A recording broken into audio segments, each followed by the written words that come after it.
ಸ್ವಲ್ಮೆಲ್ಲ welcome to YouTube family Kudla Rampe. Dharmasthala Soujanya ಕೇಸ್ಗೆ ಸಂಬಂಧಪಟ್ಟ ಹಾಗೆ ನಿಮ್ಗೆಲ್ರಿಗೂ ಕೂಡ ಗೊತ್ತಿದೆ, ಸುಪ್ರೀಂ ಕೋರ್ಟ್ನ ಮೆಟ್ಟಿಲೇರುವಂಥದ್ದು ಸೌಜನ್ಯಲ ತಾಯಿ ಕುಸುಮಾವತಿ ಅವರು 6/1/2026 ಸುಪ್ರೀಂ ಕೋರ್ಟ್ನ ಬೆಂಚ್ ಮೇಲೆ ಬಂದಿರುವಂಥದ್ದು ಸೌಜನ್ಯ ಕೇಸ್. ನಂತರ ಸೀನಿಯರ್ ಕೌನ್ಸಿಲ್ ಆಬ್ಸೆಂಟ್ ಆದಂತಹ ಕಾರಣಕ್ಕಾಗಿ ಮಾರ್ಚ್ 23, 2026 ಕೂಡ ಮುಂದೂಡಲಾಗಿದೆ ಅಂತ ಹೇಳಿದ್ರೆ ಮಾರ್ಚ್ 23, 2026 ಒಂದಷ್ಟು ಆರ್ಗ್ಯುಮೆಂಟ್ ಕೂಡ ನಡೆಯುತ್ತೆ. ನಂತರದಲ್ಲಿ CBI ರವರಿಗೆ ನೋಟಿಸ್ ಕೂಡ ಹೋಗುತ್ತೆ. ಅವರು ಕೂಡ ನಂತರದ ದಿನಗಳಲ್ಲಿ ಅಪಿಯರ್ ಆಗ್ತಾರೆ. ವಾದ ಪ್ರತಿವಾದ ಕೂಡ ನಡೆಯುತ್ತೆ. ನಂತರದಲ್ಲಿ ಕೋರ್ಟ್ ಏನು ತೀರ್ಮಾನ ಕೈಗೊಳ್ಳುತ್ತೆ ಅನ್ನುವಂತಹ ವಿಚಾರದಲ್ಲೂ ಕೂಡ ಕಾದು ನೋಡಬೇಕಾಗಿದೆ ಅಂತ ಹೇಳಿದ್ರೆ ಮರು ತನಿಖೆ ಮಾಡೋಕೆ ಕೋರ್ಟ್ ಒಪ್ಪುತ್ತಾ ಅನ್ನುವಂತ ವಿಚಾರದಲ್ಲಿ. ಈ ಕಡೆ ಸಂತೋಷ್ ರಾವ್ ಕೂಡ ಅಪೀಲನ್ನು ಹೋಗಿದ್ದಾನೆ ಸುಪ್ರೀಂ ಕೋರ್ಟ್ಗೆ ಅಂತ ಹೇಳಿದ್ರೆ ನಾನು ನಿರಪರಾಧಿ, ನಿಜವಾದ ಅಪರಾಧಿ ಯಾರು ಅನ್ನುವಂಥ ವಿಚಾರದಲ್ಲಿ ಪತ್ತೆ ಹಚ್ಚಬೇಕು ಅನ್ನುವಂಥದ್ರಲ್ಲಿ ಸಂತೋಷ್ ರಾವ್ ಕೂಡ ಸುಪ್ರೀಂ ಕೋರ್ಟ್ನ ಮೇಲೆ ಅಪೀಲ್ ಹೋಗಿರುವಂಥದ್ದು. ಹೀಗಿರ್ಬೇಕಾದ್ರೆ ಸುಪ್ರೀಂ ಕೋರ್ಟ್ ಏನು ಹೇಳುತ್ತೆ ಅನ್ನುವಂಥ ವಿಚಾರದಲ್ಲೂ ಕೂಡ ಕಾದು ನೋಡಬೇಕಾಗಿದೆ. ಆದರೆ ಇಲ್ಲಿ ನಾವು ಮುಖ್ಯವಾಗಿ ಗಮನಿಸಬೇಕು ಏನು ಅಂತ ಹೇಳಿದ್ರೆ, ಈ ತಪ್ಪಿತಸ್ಥ ತನಿಖಾಧಿಕಾರಿಗಳಿಗೆ ಶಿಕ್ಷೆಯಂತೂ ಕಟ್ಟಿಟ್ಟ ಬುತ್ತಿ. ಇಡೀ ದೇಶನೇ ಸೌಜನ್ಯನ ಹೆಸರನ್ನು ಪಠಿಸುತ್ತೆ. ಅಂಥ ಬದಲಾವಣೆ ಕೂಡ ಖಂಡಿತ ಆಗೇ ಆಗುತ್ತೆ. ನಿಮ್ಗೆಲ್ರಿಗೂ ಕೂಡ ಗೊತ್ತಿದೆ, ಸಂತೋಷ್ ರವನ್ನು ಬರೀ ಸೌಜನ್ಯನ ಪ್ರಕರಣದಲ್ಲಿ ಫಿಕ್ಸ್ ಮಾಡೋಕೆ ನೋಡಿರುವಂಥದ್ದು ಅಲ್ಲ, ಆನೆ ಮಾವುತನ ಪ್ರಕರಣದಲ್ಲೂ ಕೂಡ ಸಂತೋಷ್ ರವನ್ನು ಫಿಕ್ಸ್ ಮಾಡೋಕೆ ನೋಡಿರುವಂಥದ್ದು.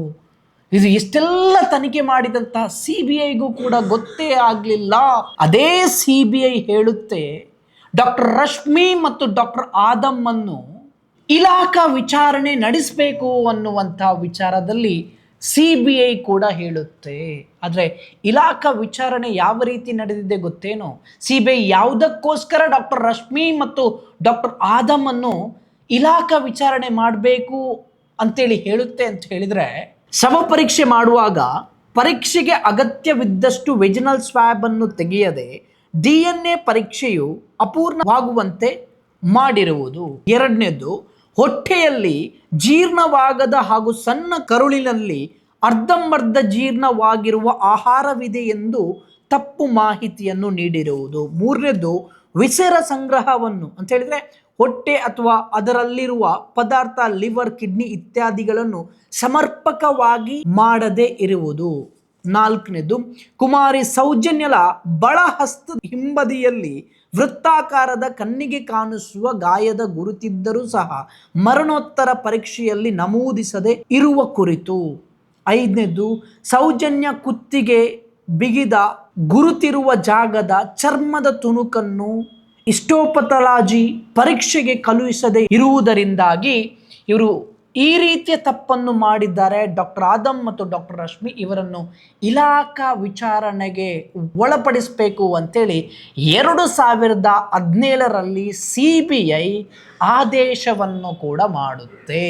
ಆದರೆ ಮುಂದೇನಾಗುತ್ತೆ ಗೊತ್ತಾ? CBI 28/3/2017 ಆದೇಶವನ್ನು ಮಾಡಿದ್ರೆ ಡಾಕ್ಟರ್ ರಶ್ಮಿ ಅವರು ಅನಧಿಕೃತವಾಗಿ ಗೈರು ಹಾಜರಾಗ್ತಾರೆ ಅಂತ ಹೇಳಿದ್ರೆ, ಯಾವಾಗ ರಾಜ್ಯ ಸರ್ಕಾರ ಈ ಸೌಜನ್ಯನ ಕೇಸನ್ನು CBIಗೆ ಒಪ್ಪಿಸುತ್ತೋ, 6/11/2013 ಒಪ್ಪಿಸುತ್ತೋ, ಒಪ್ಪಿಸಿದ ನಂತರ 7-8 ತಿಂಗಳ ನಂತರ ಅನಧಿಕೃತ ಗೈರಾಗ್ತಾರೆ.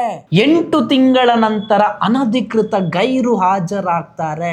ಯಾವ ಕಾರಣಕ್ಕೆ ಅಂತ ಹೇಳಿದ್ರೆ, ಅಪೆಂಡಿಕ್ಸ್ 2A ಅನ್ನುವಂತ ಸ್ನಾತಕೋತ್ತರ ಪದವಿಗೆ ತೆರಳಲು ಅನ್ನುವಂತ ವಿಚಾರದಲ್ಲಿ. ಆದ್ರೆ ಸರ್ಕಾರ ಏನ್ ಹೇಳುತ್ತೆ ಗೊತ್ತಾ? ಈ ಪದವಿಗೆ ಹೋಗ್ಬೇಕಾದ್ರೆ 5 ವರ್ಷ ಪೂರೈಸಬೇಕು ಅನ್ನುವಂಥ ವಿಚಾರದಲ್ಲಿ. ಆದರೆ ರಶ್ಮಿ ಅವರು 5 ವರ್ಷ ಪೂರೈಸದೆ ಅರ್ಧದಲ್ಲಿ ಹೋಗಿರುವಂಥ ಕಾರಣಕ್ಕಾಗಿ 6/4/2017 ರಶ್ಮಿಯವರನ್ನು ವಜಾ ಮಾಡಬೇಕು ಅನ್ನುವಂಥ ವಿಚಾರದಲ್ಲಿ ನೋಟಿಸ್ ಕೂಡ ಮಾಡುತ್ತೆ. 2014 ಹೋದಂಥ ರಶ್ಮಿ ಅವರು 2017 ನೋಟಿಸನ್ನು ಮಾಡ್ತಾರೆ. ಇಲ್ಲಿ ನಾವು ಸ್ಪಷ್ಟವಾಗಿ ಗಮನಿಸಬೇಕು ಏನು ಅಂತ ಹೇಳಿದ್ರೆ, 6/11/2013 ರಾಜ್ಯ ಸರ್ಕಾರ ಸೌಜನ್ಯ ಕೇಸನ್ನು CBIಗೆ ಒಪ್ಪಿಸುತ್ತೆ. ಅನಂತರದಲ್ಲಿ 7-8 ತಿಂಗಳ ನಂತರ 31/7/2014 ನಂತರ ರಶ್ಮಿ ಅವರು ಅನಧಿಕೃತವಾಗಿ ಗೈರು ಹಾಜರಾಗ್ತಾರೆ. ಹಾಗಾದ್ರೆ ರಶ್ಮಿ ಅವರಿಗೆ ತರಾತುರಿಯಲ್ಲಿ ಯಾಕೆ ಅಪೆಂಡಿಕ್ಸ್ 2A ಸ್ನಾತಕೋತ್ತರ ಪದವಿಗೆ ಹೋಗಲು ಅರ್ಜೆಂಟು? ಅದು ಕೂಡ CBI ರಚನೆ ಆದ 8 ತಿಂಗಳ ನಂತರ. ಇಲ್ಲೊಂದು ಟ್ವಿಸ್ಟ್ ಇದೆ, ಏನು ಅಂತ ಹೇಳಿದ್ರೆ 6/4/2017 ರಶ್ಮಿಯನ್ನು ವಜಾ ಮಾಡಿದೆ ಅಂತ ಹೇಳಿ ಸರ್ಕಾರ ಹೇಳುತ್ತೆ. ಆದ್ರೆ 28/3/2017 ಡಾಕ್ಟರ್ ರಶ್ಮಿ ಮತ್ತು ಡಾಕ್ಟರ್ ಆದಮ್ ಅನ್ನು ಇಲಾಖಾ ವಿಚಾರಣೆಗೆ ಕೈಗೊಳ್ಬೇಕು, ಇಲಾಖಾ ವಿಚಾರಣೆ ಮಾಡಬೇಕು ಅಂತೇಳಿ CBI ಕೂಡ ಹೇಳಿರುವಂಥದ್ದು 28/3/2017. ಅದರ ಒಂದು ವಾರದ ನಂತರ 6/4/2017 ರಶ್ಮಿಯನ್ನು ಸರ್ಕಾರ ವಜಾ ಮಾಡುತ್ತೆ. ಯಾಕಂತ ಹೇಳಿದ್ರೆ ಇದರಲ್ಲೂ ಕೂಡ ಒಂದು ಟ್ವಿಸ್ಟ್ ಇದೆ. ಎಷ್ಟು ಆಟ ಆಡಿದೆ ಅಂತ ಹೇಳಿದ್ರೆ ಏನ್ ಹೇಳ್ಬೇಕು ಅಂತೇಳಿ ಗೊತ್ತಿಲ್ಲ ನಮ್ಮ ಈ ವ್ಯವಸ್ಥೆಗೆ. ಇಲಾಖಾ ವಿಚಾರಣೆ ಯಾವ ರೀತಿ ಮಾಡಿದ್ರು ಗೊತ್ತೇನೋ? ಅದರಲ್ಲಿ ಜಿಲ್ಲಾ ಮತ್ತು ಸೆಷನ್ಸ್ ನ್ಯಾಯಾಧೀಶರಾದ ಶ್ರೀ KPN ರಾಜಾ ಇವರಿಗೆ ವಿಚಾರಣಾಧಿಕಾರಿಯಾಗಿ ಹಾಗೂ ಡಾಕ್ಟರ್ ಭೀಮಪ್ಪ ಹವನೂರು ಫೊರೆನ್ಸಿಕ್ ವಿಭಾಗದ ಮುಖ್ಯಸ್ಥರನ್ನಾಗಿ ಬೆಂಗಳೂರು ವೈದ್ಯಕೀಯ ಮಹಾವಿದ್ಯಾಲಯ ಮತ್ತು ಸಂಶೋಧನಾ ಸಂಸ್ಥೆ ಇವರನ್ನು ಮಂಡನಾಧಿಕಾರಿಯನ್ನಾಗಿ ನೇಮಿಸ್ತಾರೆ. ಹಾಗಾದ್ರೆ ಇವರು ಯಾವ ರೀತಿ ವಿಚಾರಣೆ ಮಾಡಿದ್ರು ಗೊತ್ತೇನೋ? ಏನ್ ಹೇಳ್ತಾರೆ ಗೊತ್ತಾ ಡಾಕ್ಟರ್ ರಶ್ಮಿ ಬಗ್ಗೆ? ಈ ಪ್ರಕರಣದಲ್ಲಿ ಆರೋಪಿಗಳಾಗಿರುವ 2 ವೈದ್ಯರಲ್ಲಿ ಡಾಕ್ಟರ್ ರಶ್ಮಿ ಹಿಂದಿನ ವೈದ್ಯಾಧಿಕಾರಿ ಪ್ರಾಥಮಿಕ ಆರೋಗ್ಯ ಕೇಂದ್ರ ಉಜಿರೆ ಇವರನ್ನು ಸರ್ಕಾರಿ ಸೇವೆಗೆ ಅನಧಿಕೃತ ಗೈರು ಹಾಜರಾಗಿರುವ ಆರೋಪದ ಮೇಲೆ ದಿನಾಂಕ 10/3/2017 ಆದೇಶ ಸಂಖ್ಯೆ ಅನ್ವಯ ಸರ್ಕಾರಿ ಸೇವೆಯಿಂದ ವಜಾ ಮಾಡಲಾಗಿದೆ. ಆದುದರಿಂದ ಸದರಿ ರವರ ಮೇಲೆ ಯಾವುದೇ ಕ್ರಮ ಕೈಗೊಳ್ಳುವ ಅವಶ್ಯಕತೆ ಇರುವುದಿಲ್ಲ. ಇವರು ಅನಧಿಕೃತ ಗೈರು ಹಾಜರಾಗಿರುವಂತ ಕಾರಣಕ್ಕಾಗಿ ಇವರ ಮೇಲೆ ಯಾವುದೇ ಶಿಸ್ತು ಕ್ರಮ ಕೈಗೊಳ್ಳಲಾಗಿಲ್ಲ ಅನ್ನುವಂತ ವಿಚಾರದಲ್ಲಿ ಈ ರಿಟೈರ್ಡ್ ಜಡ್ಜ್ ಹೇಳ್ತಾರೆ ಅಂತ ಹೇಳಿದ್ರೆ ಏನ್ರಿ ಇದು ನಮ್ಮ ವ್ಯವಸ್ಥೆ? ಅನಧಿಕೃತ ಗೈರು ಹಾಜರಾದ್ರೂನುವೆ ಅವರು ಒಂದು ವೇಳೆ ರಿಟೈರ್ಡ್ ಆದ್ರೂನುವೆ ತನಿಖೆ ಮಾಡಬೇಕು ತಾನೆ. ಇವರನ್ನು ಕರೆದು ಈ ಕರೆಯೋಕೆ ಏನು ಹಾಗಾದ್ರೆ? ಎಷ್ಟೋ ಜನ ಪೊಲೀಸ್ ಆಫೀಸರ್ಸ್ ರಿಟೈರ್ಡ್ ಆಗಿ ಹೋದ್ರೂನುವೆ ಆ ಕೇಸಲ್ಲಿ ಇದ್ದವರು ಬಂದು ವಿಟ್ನೆಸ್ ಅನ್ನು ಹೇಳಬೇಕು, ಅವರು ನಿಂತ್ಕೊಳ್ಳೇಬೇಕು ಕೋರ್ಟ್ ಮುಂದೆ. ಹಾಗಾದ್ರೆ ಈ ಜಡ್ಜಿಗೆ ರಶ್ಮಿಯನ್ನು ತರಿಸುವಂತಹ ಪವರ್ ಇಲ್ವಾ? ಯಾತಕ್ಕೋಸ್ಕರ ಹಾಗಾದ್ರೆ ಇಲಾಖಾ ವಿಚಾರಣೆಯನ್ನು ಮಾಡಿರುವಂಥದ್ದು? ಏನ್ ನಡೆದಿದೆ ಹಾಗಾದ್ರೆ ಇಲ್ಲಿ? ಹಾಗಾದ್ರೆ ಯಾರನ್ನು ಈಗ ತನಿಖೆ ಮಾಡಬೇಕು? ಈ ರಿಟೈರ್ಡ್ ಜಡ್ಜ್ ಅನ್ನು ತನಿಖೆ ಮಾಡಬೇಕಾ ಬೇಡವಾ ಅನ್ನುವಂಥ ವಿಚಾರದಲ್ಲಿ ಒಂದು ಸಲ ಯೋಚನೆಯನ್ನು ಮಾಡಿ ನೋಡಿ. ಅದೇ ರೀತಿ ಸಾರ್ವಜನಿಕರ ಆಕ್ರೋಶ ಕೂಡ ವ್ಯಕ್ತಪಡಿಸಿರುವಂಥದ್ದು ಇದನ್ನೇ. ಈ ರಿಟೈರ್ಡ್ ಜಡ್ಜ್ ರಾಜಾ ಅನ್ನುವಂಥವರು ಯಾರು, ಅವರನ್ನು ತನಿಖೆಗೆ ಒಳಪಡಿಸಬೇಕು. ಅಮಾನತು ಆದ್ರೂನುವೆ ಯಾಕೆ ನೋಟಿಸ್ ಅನ್ನು ಕೊಟ್ಟು ಬರಬೇಕು ಅನ್ನುವಂಥ ವಿಚಾರದಲ್ಲಿ ಹೇಳಲಿಲ್ಲ ಅಂತ. ಇದನ್ನೆಲ್ಲ ಕಾನೂನು ಪಂಡಿತರು, ವಕೀಲರು, ಒಂದಷ್ಟು ವಕೀಲ ಪದವಿಯನ್ನು ಮಾಡ್ತಾ ಇರುವಂತಹ ವಿದ್ಯಾರ್ಥಿನಿಯರು ಪ್ರಶ್ನೆ ಮಾಡಲೇಬೇಕು ಸರ್ಕಾರಕ್ಕೆ. ಯಾಕೆ ಇಂಡಿಯಾದಲ್ಲಿ ಇರ್ಲಿಲ್ವಾ ರಶ್ಮಿ? ಅವರಿಗೆ ಒಂದು ನೋಟಿಸ್ ಅನ್ನು ಕೊಟ್ಟು ಇಲಾಖಾ ವಿಚಾರಣೆಗೆ ತರಿಸಲಿಕ್ಕೆ ಆಗಿಲ್ವಾ ಈ ಜಡ್ಜಿಗೆ? ಸೇವೆಯಿಂದ ವಜಾ ಮಾಡಲಾಗಿದೆ, ಆದ್ದರಿಂದ ಅವರ ಮೇಲೆ ಯಾವುದೇ ಕ್ರಮ ಕೈಗೊಳ್ಳುವಂತ ಅವಶ್ಯಕತೆ ಇರುವುದಿಲ್ಲ ಅಂತ ಹೇಳಿದ್ರೆ ಇದಕ್ಕೆ CBI ಬರ್ದದಕ್ಕೆ ಹಾಗಾದ್ರೆ ವ್ಯಾಲ್ಯೂ ಇಲ್ವಾ? CBI ಯಾಕೆ ಸುಮ್ಮನೆ ಬರ್ದಿದೆ ಹಾಗಾದ್ರೆ? ಏನರ್ಥ ಇದ್ರದ್ದು?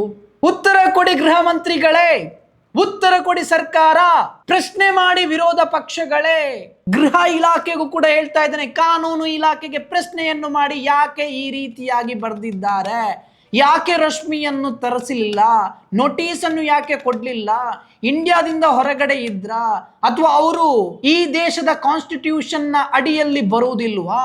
ಒಂದು ವೇಳೆ ವಜಾ ಆಗಿದ್ರು ಕೂಡ ಅವರನ್ನು ತನಿಖೆ ಮಾಡೋದಕ್ಕೆ ಏನು ಸ್ವಾಮಿ? ಅವರು ತಪ್ಪನ್ನು ಮಾಡಿದ್ದಾರೆ, ವೆಜಿನಲ್ ಸ್ವಾಬ್ ಮತ್ತೊಂದು ಮಗದೊಂದನ್ನು ಕಲೆಕ್ಟ್ ಮಾಡಿಲ್ಲ ಸರಿಯಾದ ಸಮಯಕ್ಕೆ ಅನ್ನುವಂಥ ವಿಚಾರದಲ್ಲಿ CBI ವರದಿ ಕೊಟ್ಟಾದ್ಮೇಲೆ ಯಾಕೆ ರಾಜುರವರಿಗೆ ಮತ್ತೆ ಈ ಭೀಮಪ್ಪರವರು ಫೊರೆನ್ಸಿಕ್ ಎಕ್ಸ್ಪರ್ಟ್ಸ್ ಏನ್ ಮಾಡ್ತಾ ಇದ್ರು ಇಬ್ರು? ಹಾಗಾದ್ರೆ ಇವರ ತನಿಖೆ ನಡೀಬೇಕಲ್ವಾ? ನೋಡೋಣ ಸುಪ್ರೀಂ ಕೋರ್ಟ್ ಏನ್ ಹೇಳುತ್ತೆ ಅಂತ ಹೇಳಿದ್ರ ಬಗ್ಗೆ. ನಮ್ಮ ವ್ಯವಸ್ಥೆ ಎಲ್ಲಿವರೆಗೆ ಬಂದು ಮುಟ್ಟಿದೆ ಅಂತ ಹೇಳಿದ್ರೆ 6-4-2017 ವಜಾ ಆದಂತಹ ರಶ್ಮಿಯನ್ನು 21-9-2017 5 ತಿಂಗಳ ನಂತರ ಮತ್ತೆ ವಾಪಸ್ ಕರ್ಕೊಳ್ತಾರೆ. ಯಾವುದೇ ರಿವ್ಯೂ ಪಿಟಿಷನ್ನು ಪರಿಗಣಿಸದೆ. ರಿವ್ಯೂ ಪಿಟಿಷನ್ ಬಗ್ಗೆ ಏನ್ ಹೇಳ್ತಾರೆ ಗೊತ್ತಾ? ಮಂಜೇಗೌಡ ಸಿ ಅನ್ನುವರು ಅನಧಿಕೃತ ಗೈರು ಆರೋಪದ ಮೇರೆಗೆ ಸರ್ಕಾರದಿಂದ ವಜಾಗೊಳಿಸಲಾಗಿದೆ ಎಂಬ ಇಂಬರವನ್ನು ಆಯುಕ್ತಾಲಯವು 17ರಂದು ನೀಡಿರುತ್ತದೆ. ಈ ಹಿನ್ನೆಲೆಯಲ್ಲಿ ರಿವ್ಯೂ ಪಿಟಿಷನ್ ಅನ್ನು ಪರಿಗಣಿಸುವುದು ಸಮಂಜಸವಲ್ಲ. ಅದುದರಿಂದ ತಿರಸ್ಕರಿಸಿ 9-5-2017ರಂದು ಆರೋಗ್ಯ ಮತ್ತು ಕುಟುಂಬ ಕಲ್ಯಾಣ ಸೇವೆಗಳ ನಿರ್ದೇಶನಾಲಯದಿಂದ ಹೊರಡಿಸಲಾಗಿರುವ ಹಿಂಬರಹವನ್ನು ಸ್ವೀಕರಿಸಲಾಗಿದೆ. ತಮಗೆ ತಿಳಿಸಲಾಗಿದೆ ಅಂತೇಳಿ ರಶ್ಮಿ ಎನ್ ರವರಿಗೆ ಮಂಜೇಗೌಡ ಸಿ ಅಧೀನ ಕಾರ್ಯದರ್ಶಿ ಅವರು ಹೇಳ್ತಾರೆ. ಯಾಕೆ ರಿವ್ಯೂ ಪಿಟಿಷನ್ ಅನ್ನು ಪರಿಗಣಿಸುವಂಥದ್ದು ಸಮಂಜಸವಲ್ಲ ಅಂತೇಳಿ ಮಂಜೇಸಿ ಗೌಡ್ರೆ ಹೇಳ್ತೀರಾ? 17-12-2016ರಂದು ಆದೇಶ ಹೊರಡಿಸಿದಂತಹ ಸಮಯದಲ್ಲಿ ಏನು ಹೇಳ್ತೀರಾ? ನೀವು ಏನಕ್ಕೆ ಸೈನ್ ಹಾಕಿದ್ದೀರಾ ಮಂಜೇಸಿ ಗೌಡರವರೇ ಗೊತ್ತೇನೋ? ಅದರಲ್ಲಿ ಒಂದು 5 ಪಾಯಿಂಟ್ಸ್ ಇದೆ. ಆ 5ನೇ ಪಾಯಿಂಟ್ಸಲ್ಲಿ ಏನು ಇದೆ ಅಂತೇಳಿ ಗೊತ್ತೇನೋ ಮಂಜೇಸಿ ಗೌಡ್ರವರೇ? ಒಬ್ಬ ಸರ್ಕಾರಿ ವೈದ್ಯ ತಾನು ತಪ್ಪನ್ನು ಎಸಗಿ ಸೇವೆಯಿಂದ ಗೈರು ಹಾಜರಾಗಿ ಮತ್ತೆ ತಮಗೆ ಇಷ್ಟ ಬಂದಾಗ ನ್ಯಾಯಾಲಯದ ಮೊರೆ ಹೋಗಿ ಪುನಃ ಸೇವೆಗೆ ತೆಗೆದುಕೊಳ್ಳಬೇಕೆಂದಾಗ ಅದು ಅಸಹಾಯಕ ನಾಗರಿಕರ ಸಮಾಜಕ್ಕೆ ದೊಡ್ಡ ಅವಮಾನ. ಯಾವುದೇ ಕಾರಣಕ್ಕೂ ರಾಜ್ಯ ಸಾಮಾನ್ಯ ಜನರಿಗೆ ಇಂತಹ ಅನುಮಾನ ಆಗದಂತೆ ನೋಡಿಕೊಳ್ಳಬೇಕು. ಸರ್ಕಾರ ಇಲಾಖೆಯ ಆದ್ಯ ಕರ್ತವ್ಯವಾಗುತ್ತೆ ಅನ್ನುವಂಥ ವಿಚಾರದಲ್ಲೂ ಕೂಡ ಹೇಳ್ತೀರಲ್ವಾ? ಅದರಲ್ಲಿ ಉಲ್ಲೇಖ ಇದೆ ಅಲ್ವಾ? ಅದಕ್ಕೆ ನೀವೇ ಮಂಜೇಗೌಡ ಸಿ ಅವರೇ ಸೈನ್ ಕೂಡ ಹಾಕಿದ್ದೀರಲ್ವಾ? ಹಾಗಾದರೆ ಯಾವ ರೀತಿಯಾಗಿ ರಿವ್ಯೂ ಪಿಟಿಷನನ್ನು ಪರಿಗಣಿಸುವಂಥದ್ದು ಸಮಂಜಸ ಅಲ್ಲ ಅನ್ನುವಂಥ ವಿಚಾರದಲ್ಲಿ ಹೇಳಿ ನೀವು ಡಾಕ್ಟರ್ ರಶ್ಮಿ ಅವರಿಗೆ ಕಳಿಸ್ತೀರಾ? ಡಾಕ್ಟರ್ ರಶ್ಮಿ ಅವರು ಗೈರು ಹಾಜರಾಗಿದ್ದರೂ ನಂತರದಲ್ಲಿ ಗೈರು ಹಾಜರಾಗಿದ್ದಂಥ ಕಾರಣಕ್ಕಾಗಿ ಈ ರಾಜ ರಿಟೈರ್ಡ್ ಜಡ್ಜ್ ಕೂಡ ಹೇಳ್ತಾರೆ ಅವರನ್ನು ತನಿಖೆ ಮಾಡುವಂಥ ಅವಶ್ಯಕತೆ ಇಲ್ಲ ಅಂತೇಳಿ ಅವರು ತನಿಖೆನೇ ಮಾಡದೆ ನೀವು ಪುನಃ ಅವರನ್ನು ನೇಮಕ ಮಾಡ್ತೀರಿ ಅಂತ ಹೇಳಿದರೆ ಏನರ್ಥ?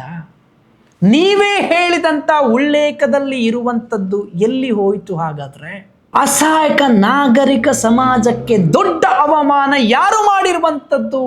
ಮಂಜೇಗೌಡ ಸಿ ಅವರೇ ಉತ್ತರಿಸಬೇಕಲ್ವಾ? ಹಾಗಾದರೆ ರಶ್ಮಿಯವರು ಯಾಕೆ ಆ ಇಲಾಖಾ ತನಿಖೆಗೆ ಹಾಜರಾಗಿಲ್ಲ? ಹಾಜರಾಗದೆ ನೀವು ಹೇಗೆ ತಗೊಂಡ್ರಿ? CBI ಆರೋಪ ಮಾಡಿದೆ. CBI ಆರೋಪ ಮಾಡಿದೆ ಅಲ್ವಾ ಮಂಜೇಸಿ ಗೌಡ್ರವರೇ? ಸರ್ಕಾರ ಉತ್ತರ ಕೊಡಿ. ವಿರೋಧ ಪಕ್ಷದವರೇ ಪ್ರಶ್ನೆ ಮಾಡಿ ಸರ್ಕಾರಕ್ಕೆ. ಎಲ್ಲಿದ್ದೀರಾ ನೀವುಗಳು? ಇದು ಹಾಗಾದ್ರೆ ನಾಗರಿಕ ಸಮಾಜಕ್ಕೆ ತಲೆ ತಗ್ಗಿಸುವಂತ ವಿಚಾರ ಅಲ್ವಾ? ಅಷ್ಟೊಂದು ದೊಡ್ಡ ಪ್ರಕರಣ, ರೇಪ್ ಆಗಿದೆ, ಸೌಜನ್ಯ ಅನ್ನುವಂತಹ ಮುಗ್ಧ ಹೆಣ್ಣು ಮಗು ಸತ್ತಿದ್ದಾಳೆ. ಅದರಲ್ಲಿ ಬೇಕಾಬಿಟ್ಟಿಯಾಗಿ ಇವರುಗಳು ತನಿಖೆ ಮಾಡಿದ್ದಾರೆ. ಬೇಕಾಗಿರುವಂತಹ DNA, ಒರಿಜಿನಲ್ ಸ್ವಾಬ್ ಏನನ್ನು ಕೂಡ ಕಲೆಕ್ಟ್ ಮಾಡಿಲ್ಲ ಸರಿಯಾಗಿ. ಹೀಗಿರ್ಬೇಕಾದ್ರೆ ಅವರನ್ನು CBI ತನಿಖೆ ಮಾಡಬೇಕು ಅನ್ನುವಂತ ವಿಚಾರದಲ್ಲಿ ಆದೇಶವನ್ನು ಹೊರಡಿಸಿದ ನಂತರನೂ ಅವರನ್ನು ತನಿಖೆ ಮಾಡದೆ ನಂತರ ರಿವ್ಯೂ ಪಿಟಿಷನ್ ಅನ್ನು ಪರಿಗಣಿಸುವಂಥದ್ದು ಸಮಂಜಸ ಅಲ್ಲ ಅಂತ ಹೇಳಿ ಅವರನ್ನು ಕೆಲಸಕ್ಕೆ ಹಾಕ್ತೀರಾ ಅಂತ ಹೇಳಿದ್ರೆ ಯಾವ ವ್ಯವಸ್ಥೆಯಲ್ಲಿ ಬದುಕ್ತಾ ಇದ್ದೀವಿ? ಉತ್ತರಿಸಿ. ಇವಾಗ್ಲೂ ರಶ್ಮಿ ಅವರು ಕೆಲಸ ಮಾಡ್ತಾ ಇದ್ದಾರೆ ಅಲ್ವಾ? ಯಾರಿಗೆ ಬಂತು, ಎಲ್ಲಿಗೆ ಬಂತು 47ರ ಸ್ವಾತಂತ್ರ್ಯ? ಯಾರಲ್ಲಿ ಕೇಳಬೇಕು ನಾವು ನ್ಯಾಯವನ್ನು? ಈಗ ನಾನೊಂದು ಖುದ್ದಾಗಿ RTIಯಲ್ಲಿ ಅರ್ಜಿ ಹಾಕಿದ್ದೆ. ಅದಕ್ಕೆ ಬಂದಂತ ಉತ್ತರ ಇದು ಗೌಪ್ಯ ಮಾಹಿತಿ ಆಗಿರುವಂತ ಕಾರಣಕ್ಕಾಗಿ ಇದನ್ನು ನೀಡಲಾಗುವುದಿಲ್ಲ ಅಂತ ಹೇಳಿ. ಸೌಜನ್ಯಕ್ಕೆ ಚಾರ್ಜ್ ಶೀಟ್ ಆಗಿದೆ, ಎಲ್ರಿಗೂ ಗೊತ್ತಿದೆ, ಅಕ್ವಿಟ್ ಆಗಿದೆ. CID ಏನ್ ಸ್ವಾಮಿ ಅಂತ ಗೌಪ್ಯ ಮಾಹಿತಿ ಅದು? ಹಾಗಾದ್ರೆ ಅದು ಕೂಡ ಏನ್ ಹೇಳ್ತೀರಿ? DPR 91 RTI 2009 ಪ್ರಕಾರ ಗೌಪ್ಯ ಮಾಹಿತಿಯನ್ನು ನೀಡಲು ಅವಕಾಶವಿರುವುದಿಲ್ಲ ಅಂತ ಹೇಳ್ತೀರಿ. DPRಗೂ ಇದಕ್ಕೂ ಏನ್ ಸಂಬಂಧ ಸ್ವಾಮಿ? ಏನ್ ಮಾಡ್ತಾ ಇದೆ? ಹಾಗಾದ್ರೆ ನಮ್ಗೆ ಕೆಲಸ ಇಲ್ವಾ? DPR ಇರುವಂಥದ್ದು ಸ್ಟೇಟ್ ಇದ್ದು, RTI ಬಂದಿರುವಂಥದ್ದು ಸೆಂಟ್ರಲಿಂದ. ಸೆಂಟ್ರಲ್ಗೂ ಸ್ಟೇಟ್ಗೂ ಏನು ಕನೆಕ್ಷನ್, ಯಾವ ರೀತಿಯಾಗಿ ಉತ್ತರ ಕೊಡ್ತಾ ಇದ್ದಾರೆ ನೋಡಿ. ಬಿಡೋದಿಲ್ಲ, ಸುಮ್ಮನೆ ತಿಳ್ಕೊಳ್ಬೇಡಿ ನಾವು ಉತ್ತರ ಕೊಡ್ತೀವಿ ಅವರು ಸುಮ್ಮನೆ ಇರ್ತಾರೆ ಅಂತೇಳಿ. ಖಂಡಿತ ಬಿಡೋದಿಲ್ಲ, ನ್ಯಾಯ ಸಿಗ್ಲೇಬೇಕು. ತಪ್ಪು ಯಾರು ಮಾಡಿದ್ದಾರೆ ಅವರಿಗೆ ಶಿಕ್ಷೆ ಆಗ್ಲೇಬೇಕು. ಹಾಗೆ ಆಗುತ್ತೆ. ಅದು ಇಡೀ ದೇಶನೇ ನಿದ್ದೆ ಬಿಟ್ಟು ಸೌಜನ್ಯ ಪ್ರಕರಣದ ಬಗ್ಗೆ ನೋಡ್ತಾ ಇದೆ, ಕೇಳ್ತಾ ಇದೆ, ಏನಾಗ್ತಾ ಇದೆ ಅನ್ನುವಂಥ ವಿಚಾರದಲ್ಲಿ ಈ ಕರಪ್ಟೆಡ್ ಒಂದಷ್ಟು ಜನ ಮತ್ತೆ ಮತ್ತೆ ಆಟೋಡಕ್ಕೆ ಶುರು ಮಾಡಿದ್ದಾರೆ ಅಂತ ಹೇಳಿದ್ರೆ ಏನ್ ಅರ್ಥ ಇದ್ರದ್ದು? ಕೊಂದವರು ಯಾರು ಅಂತೇಳಿ ಕೇಳ್ತಾ ಇದ್ದೀವಪ್ಪ. ನಿಮ್ಗೆ ಕೊಂದವರು ಯಾರು ಅಂತೇಳಿ ಫೈಂಡ್ ಔಟ್ ಮಾಡೋಕೆ ಆಗಿಲ್ಲ ಅಂತ ಹೇಳಿದ್ರೆ ಏನಕ್ಕೆ ಬೇಕು ನಮ್ಗೆ? ಹಾಗಾದ್ರೆ ಗೃಹ ಇಲಾಖೆ ನಾವು ಸಂಬಳ ಕೊಡುವಂಥದ್ದು ಯಾಕೆ ನಿಮ್ಮಗಳಿಗೆ? ಪರಮೇಶ್ವರ್ ಅವರೇ ಉತ್ತರಿಸಿ. ಗೊತ್ತಿಲ್ಲ ಗೊತ್ತಿಲ್ಲ ಗೊತ್ತಿಲ್ಲ ಅಂತೇಳಿ ಹೇಳೋಕೆ ನಿಮ್ಮನ್ಗೆ ನಾವು ಸಂಬಳ ಕೊಡುವಂಥದ್ದ? ಬೇಸರ ಆಗುದಿಲ್ವೇನ್ರಿ? ಹಾಗಾದ್ರೆ ಯಾರು ಇಷ್ಟು ಪ್ರಭಾವಶಾಲಿಗಳು ಗೊತ್ತಾಗ್ಬೇಕಲ್ವಾ? ಅದು ಕಡೆಗೆ ಹೇಳ್ತಾ ಇರುವಂಥದ್ದು ನ್ಯಾಯ ಸಿಕ್ಕೇ ಸಿಗುತ್ತೆ. ಸುಪ್ರೀಂ ಕೋರ್ಟ್ ಮೇಲೆ ಭರವಸೆ ಇದೆ. ಎಲ್ಲರೂ ಬೆತ್ತಲಾಗ್ತಾರೆ, ನೋಡ್ತಾ ಇದ್ದಾರೆ.